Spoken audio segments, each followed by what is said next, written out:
Bonjour à tous. Alors la présentation que je vais vous faire a été faite il y a 2 ans dans le cadre du colloque du groupe des archéologues et des anthropologues funéraires qu'on appelle le colloque du GAF qui a lieu chaque année.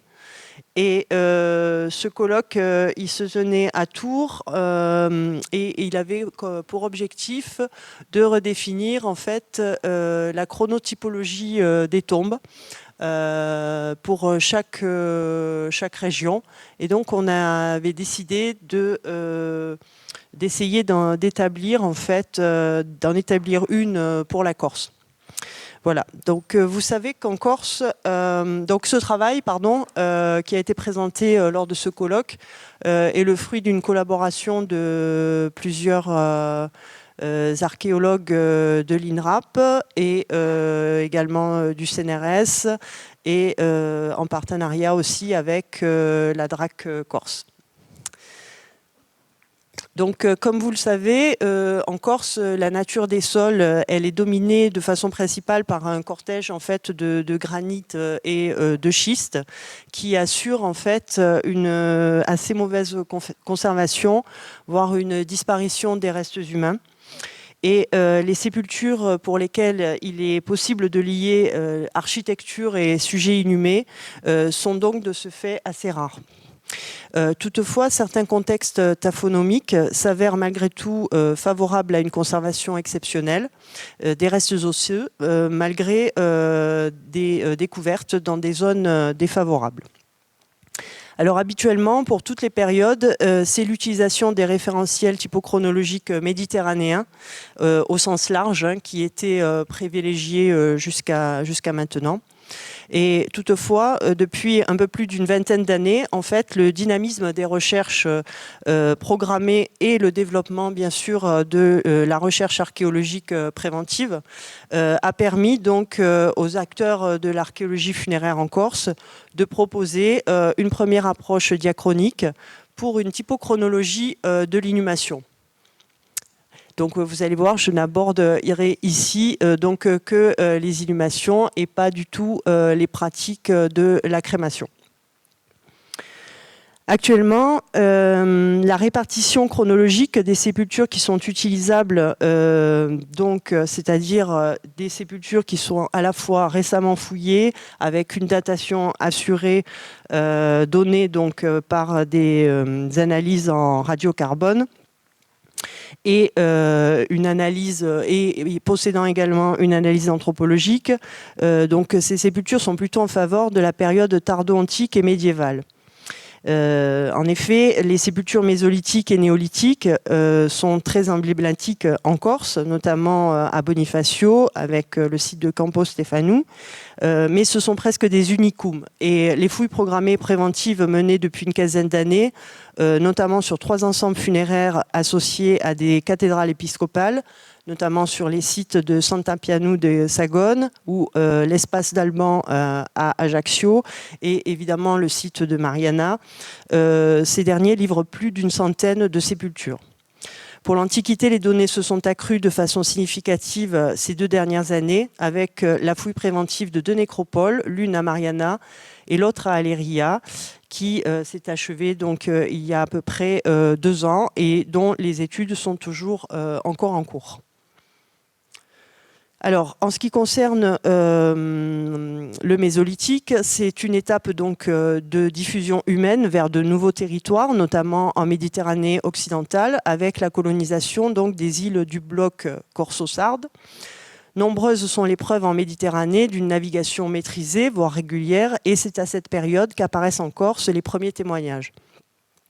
Ils sont reconnus dès la fin des années 60 avec les travaux de Lanfranchi sur le site, alors vous m'excuserez pour la prononciation, de Curacaquiacu, et quelques années plus tard avec les travaux menés donc par Weiss à l'abri de l'Araguina Senola. D'ailleurs, ces découvertes ont dans un premier temps été qualifiées de pré-néolithiques. Donc ce dernier site a livré 2 sépultures. Des recherches plus récentes, mais également l'obtention de dates radiométriques plus fiables, viennent documenter les vestiges de ces premières occupations. Actuellement, 3 sites ont livré des sépultures datées du Mésolithique, plus exactement de la seconde moitié du 10e millénaire jusqu'au milieu du millénaire suivant. L'Araguina et Torre d'Aquila, situées aux deux extrémités de l'île, sont 2 sépultures primaires simples d'adultes qui sont installées, donc, comme vous le voyez sur les photos, dans des abris naturels calcaires. Elles sont dépourvues de mobilier de parure. En revanche, le squelette féminin de l'Araguina avait été recouvert d'ocre. La conservation uniquement de la partie supérieure de l'individu de Torre d'Aquila a été interprétée comme une probable découpe de cadavre préalable à son dépôt. Toutefois, l'absence de traces squelettiques ainsi que le contexte autorisent une explication d'ordre taphonomique. L'ensemble de Campus Stephanou a quant à lui été installé à la base d'un taphonie, donc en contexte granitique. Il regroupe les vestiges incomplets et en grande partie disloqués, avec cependant des ensembles en connexion de 8 sujets. La conservation partielle de cet ensemble ne permet pas de préciser totalement son fonctionnement, qui comprend des sépultures primaires associées à des dépôts secondaires et ou peut-être des réinterventions. Ce fonctionnement complexe ne trouve pas de parallèle dans cette partie de la Méditerranée et vient ainsi compléter la diversité des traitements funéraires connus pour cette période, ayant à la fois emprunté des rites de la fin du Paléolithique, mais également qui font preuve également de nombreuses innovations. En ce qui concerne le néolithique, donc la documentation s'avère assez limitée. On compte moins d'une quinzaine de sépultures pour un nombre restreint d'individus, souvent incomplets. On comptabilise environ une cinquantaine d'individus au total pour cette période. Il s'agit pour l'essentiel de découvertes anciennes qui ont été faites entre le 19e et la fin du 20e siècle. Au Bronze ancien, on retrouve des inhumations individuelles et collectives dans des caveaux mégalithiques. Il y a également des inhumations individuelles et collectives au sein des cavités naturelles. Il n'y a aucun contexte assuré pour la phase du bronze moyen, mais on signalera la présence d'une possible inhumation sous abri à Punta Patania, ainsi qu'une utilisation possible d'un dolmen à Traminca. Au bronze récent, on signalera l'utilisation du caveau de Kuntrasarda et la découverte d'une inhumation en caisson sous taphonie de Campus Stephanou, donc que j'ai déjà évoqué précédemment. Le bronze final donc s'illustre par la fouille donc de la grotte de l'Aninka, donc en Haute-Corse, qui est datée donc de la fin de l'âge du bronze et qui, elle, offrait des conditions tout à fait exceptionnelles, qui ont permis la conservation de contenants en bois. Cette cavité donc perchée de la Castagniccia s'ouvrait donc sur une falaise qui a livré un coffre monoxyde, les pièces d'une structure de type cercueil et les vestiges de 6 sujets qui sont des adultes et des adolescents. Aucun élément de mobilier ou d'offrande n'a été exhumé avec ces individus. L'érosion de la falaise et la dynamique sédimentaire n'autorisent plus une restitution des dépôts originels. Et cette découverte, quant à elle, a vraiment documenté, en tout cas pour la Corse, la diversité des pratiques funéraires à cette période.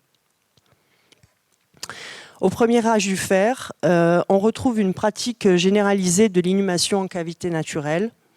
Donc, je vous fais grâce de vous citer, de vous lire les noms qui s'affichent sur la diapositive et qui seraient trop difficiles pour moi. Dans le nord, au début de la période, on a une apparition de nécropoles et de tombes tumulaires à caissons de type ligure qui accueillent probablement des restes incinérés et qui sont rassemblés dans des urnes. Le second âge du fer en Corse comprend le cas assez particulier et assez connu donc du secteur d'Aléria, où les fouilles maintenant assez anciennes de Jean et Laurence Géas avaient livré donc 146 tombes pré-romaines datées de 500 à 259 avant Jésus-Christ. La majeure partie de ces tombes étaient des tombes à couloirs et à chambres qui comportaient souvent 1 à 3 banquettes sur lesquelles les défunts et le mobilier reposaient. Les tombes individuelles en fosse rectangulaire sont aussi bien présentes au sein de la nécropole de Casabianda. Pour la phase la plus récente donc, de cette nécropole, c'est une inhumation qui est réalisée donc, dans une petite chambre sans couloir. Ces données ont été remises bien sûr en perspective par les travaux récents d'archéologie préventive à Aléria, où une tombe à couloir et à chambre souterraine d'un type proche de celle qui avait été étudiée par Jean et Laurence Géas à Casabianda a été découverte et fouillée en 2018. Donc celle-ci a fait l'objet, au titre du Code du patrimoine, d'une prescription complémentaire pour découverte d'importance exceptionnelle. L'accès se faisait donc par un escalier de 6 marches au sein d'un couloir de 6 mètres de long qui donnait sur une chambre souterraine dont les dimensions exactes donc, ne sont pas encore tout à fait déterminées. Mais je peux vous dire en tout cas que la porte de la chambre était marquée par un rétrécissement du creusement dans le terrain naturel qui paraît renforcé par la mise en place d'une armature architecturale en bois. Voilà. Et cet accès était obturé par un mur massif de terre argileuse grise d'une quarantaine de centimètres. Pour le Haut-Empire, la typologie des sépultures est assez variée. On trouve des fosses sous couverture de bâtières de tégulés. Et ces sépultures livrent souvent des éléments de parure et de mobilier d'accompagnement. Que ce soit à Aléria ou à Mariana, on retrouve également des coffrages de briques qui sont liés au mortier de chaux ou à l'argile. Ce type de sépulture ne se retrouve pas dans le sud-est de la France, par exemple. Et ce sont une architecture qu'on retrouve préférentiellement en Italie. Voilà. Donc, certaines de ces coffres comportaient une logette céphalique et des dispositifs de support de tête en briques ou en galets. Donc, vous voyez ici, par exemple, un exemple d'une succession d'inhumations dans un coffrage. Toujours à la même période, on retrouve aussi des coffres de bois cloués. Et ces inhumations sont assez bien représentées. Elles comportent, elles aussi, des dépôts de mobilier à l'intérieur et à l'extérieur, c'est-à-dire au-dessus ou au niveau des pieds ou au niveau de la tête. Vous voyez ici, par exemple, un exemple de coffre de bois qui a été découvert à Aléria-la-Majone. Donc voilà, avec des petits zooms sur le mobilier découvert avec une petite lampe à huile découverte au niveau des pieds et un petit balsamère en verre découvert au niveau de la tête de l'individu. Au cours de ces 20 dernières années, donc, la multiplication, comme je vous l'ai dit, des fouilles ont permis de collecter un corpus de données assez inédit. Donc, en ce qui concerne la période de l'Antiquité tardive et du Moyen-Âge, les données les plus conséquentes collectées sont à l'heure actuelle issues des fouilles menées sur 3 ensembles funéraires, comme je vous le disais en introduction, qui ont été associés à des cathédrales épiscopales sur les sites de Sant'Appiano de Sagone, l'espace Alban d'Ajaccio et Mariana. Donc sur ces 3 sites, ce sont des phases, on a mis en évidence des phases d'inhumation qui sont très bien datées, à la fois par chronologie relative et par radiocarbone. À ces ensembles s'ajoutent des données issues des opérations d'archéologie préventive autour d'édifices de culte secondaires, comme par exemple à Catrina, à Propriano ou Santa Manza à Bonifacio. Il faut préciser toutefois que l'échantillon à l'échelle de l'île reste encore très fragmentaire au regard de la période considérée et ce qui est souvent associé en fait à une insuffisance des datations radiocarbone qui ont été réalisées. Ces données, en tout cas, permettent pour la première fois de dresser une première synthèse globale dans laquelle se dégagent des tendances générales, avec une continuité des types antiques durant les premiers siècles du Moyen-Âge, tandis que le Haut Moyen-Âge est trop peu représenté pour pouvoir caractériser une typologie.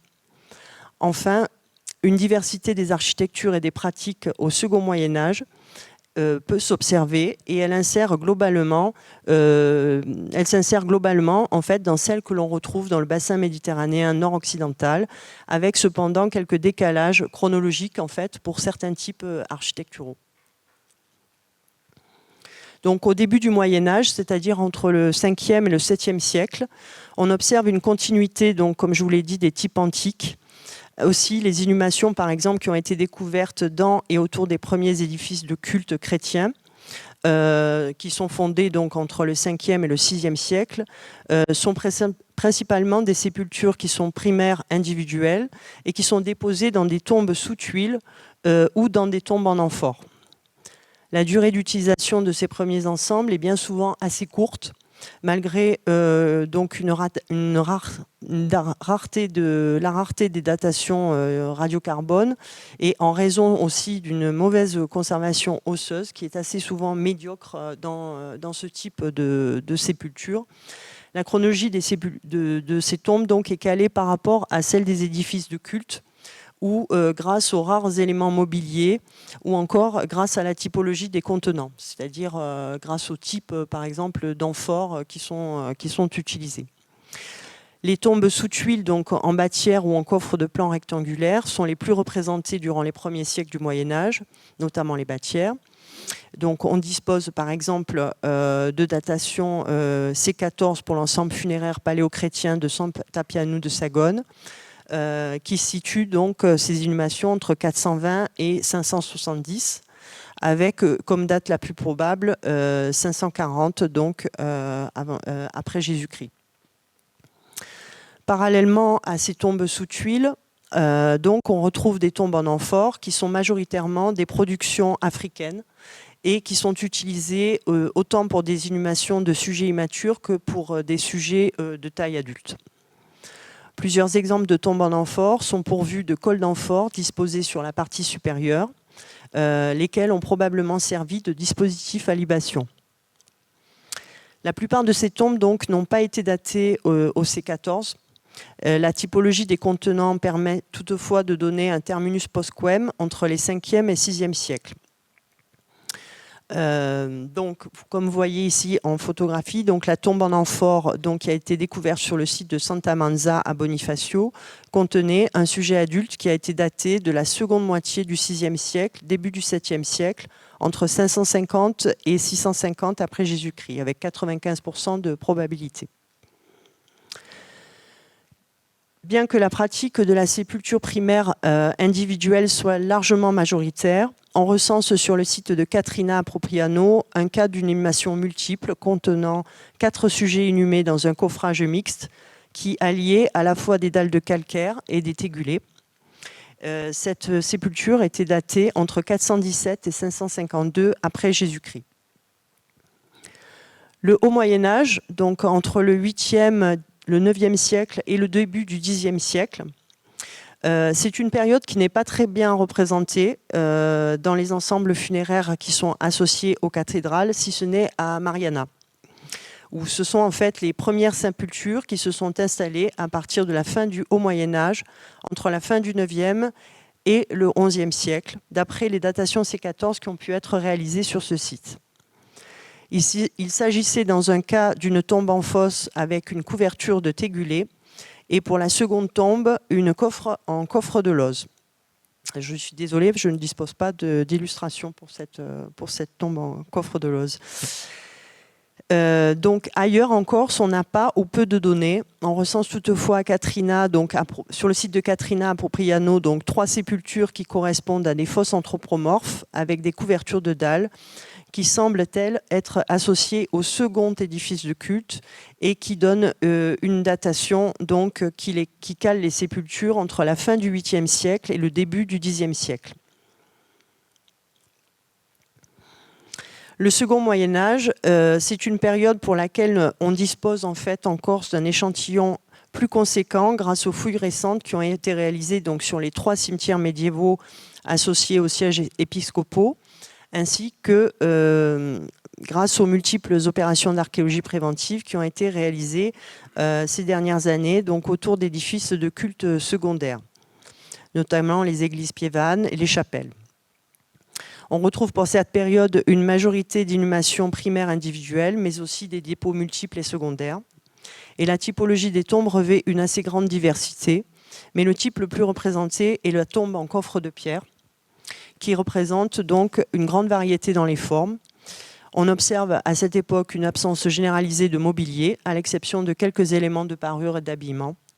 Et les occupations funéraires sont issues, dont sont issus par exemple les exemples qui sont présentés ici, sont datés toutes par chronologie relative absolue. Donc, les tombes en coffre de pierre, donc, qui représentent la majorité du corpus pour cette période, bien qu'elles soient déjà attestées à la toute fin du premier Moyen-Âge, elles sont présentes en nombre restreint. On ne compte que 2 cas, par exemple, à Mariana. Et puis, petit à petit, ce type tend à se généraliser donc, au second Moyen-Âge.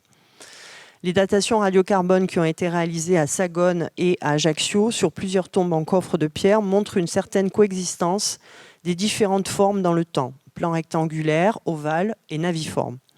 Les fourchettes chronologiques obtenues restent cependant larges et l'absence de mobilier ainsi que la rareté des recoupements et des superpositions ne permettent pas encore de mettre en évidence une éventuelle évolution architecturale des coffres en fonction des plans et de la chronologie.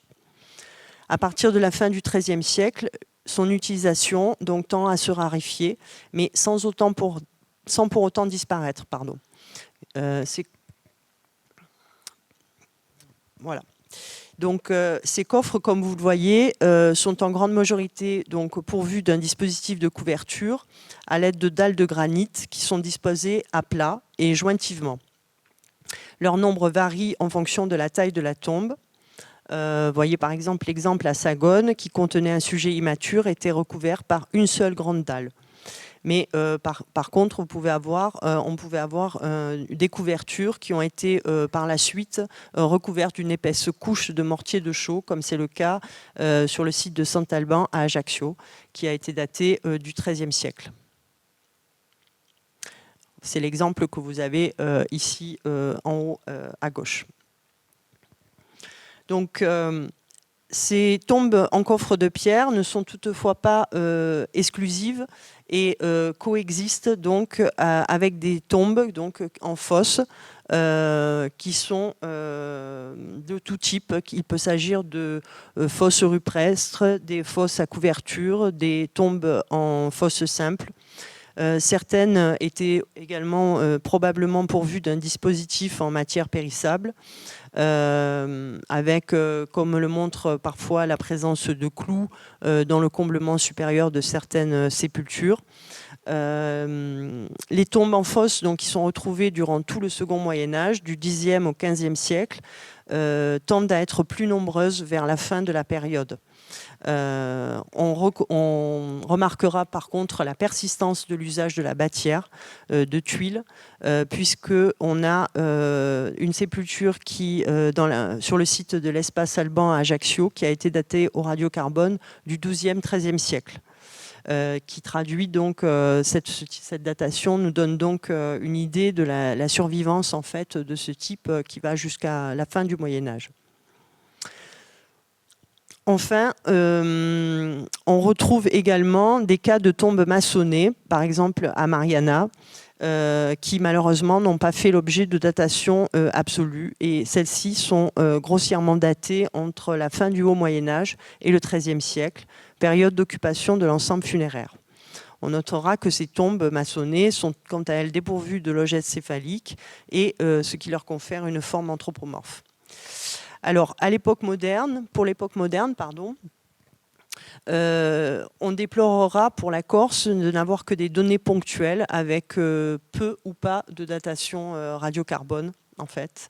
Et on retrouve pour cette période chronologique majoritairement des tombes individuelles en coffre de pierre ou en coffrage avec des cercueils, et des tombes collectives, bien sûr, en arca, c'est-à-dire des caveaux souterrains à l'intérieur d'un édifice ou en extérieur. Le seul exemple que nous possédions est le caveau donc, qui a été fouillé dans l'église Saint-Marcello d'Aleria. Il se localise au centre de la nef de l'église actuelle, en position légèrement décentrée vers le sud. Cette structure funéraire présente une emprise au sol de 6 mètres carrés. Sa maçonnerie, peu soignée, met en œuvre donc, des galets de modules très variables, donc, qui font entre 30 et 25 cm, des éclats de calcaire et des briques ou fragments de briques, et le tout est assez maladroitement assisé. Ce caveau a livré 154 sujets qui sont répartis en 98 adultes et 56 immatures, qui ont été étudiés donc par Sylvie Duchesne, qui est une anthropologue de l'INRAP. Les sujets sont partiellement en connexion et les os remaniés sont imbriqués du début à la fin de la couche funéraire sur une épaisseur d'environ 50 à 60 cm. Parmi cet ensemble, une datation par le radiocarbone a été effectuée dans le cadre du programme Artemis en 2013 sur un des premiers sujets retrouvés en place sur le fond du caveau. Et cette datation donc, cale l'inhumation, en tout cas, entre le XVIIe et le XVIIIe siècle.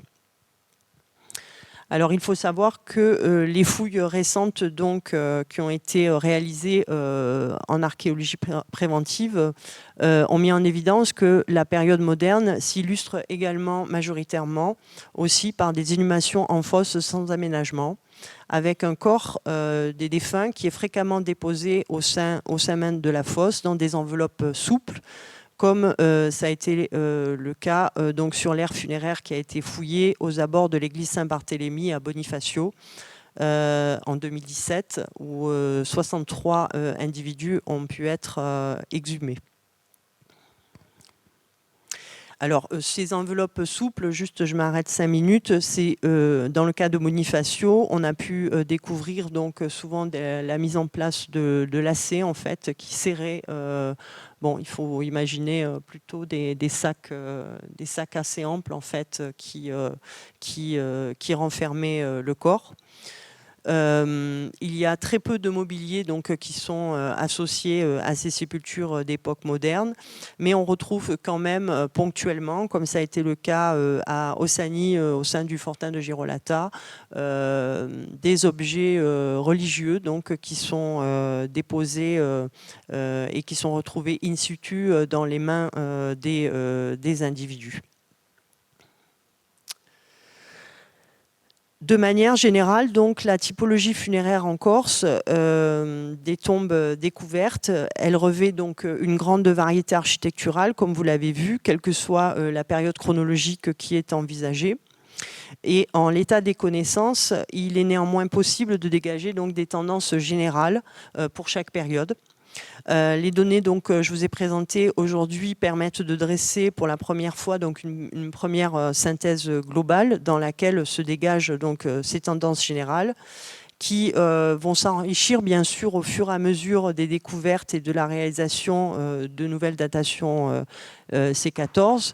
Donc cette présentation déjà elle date de 2019 et elle est presque déjà, elle est déjà venue s'enrichir puisqu'il y a déjà eu au moins plusieurs sites funéraires donc depuis qui ont pu être fouillés, notamment à l'île Rousse l'année dernière, une nécropole donc tardo-antique avec des inhumations en amphore. À Ossani, donc ça je l'ai évoqué donc en 2020 avec des tombes modernes, voilà. Et puis bon, plus récemment un diagnostic a encore été positif donc à Aliria, donc voilà, je pense que c'est une synthèse qui va viser petit à petit à s'affiner de plus en plus en fonction des découvertes. Voilà, je vous remercie de votre attention.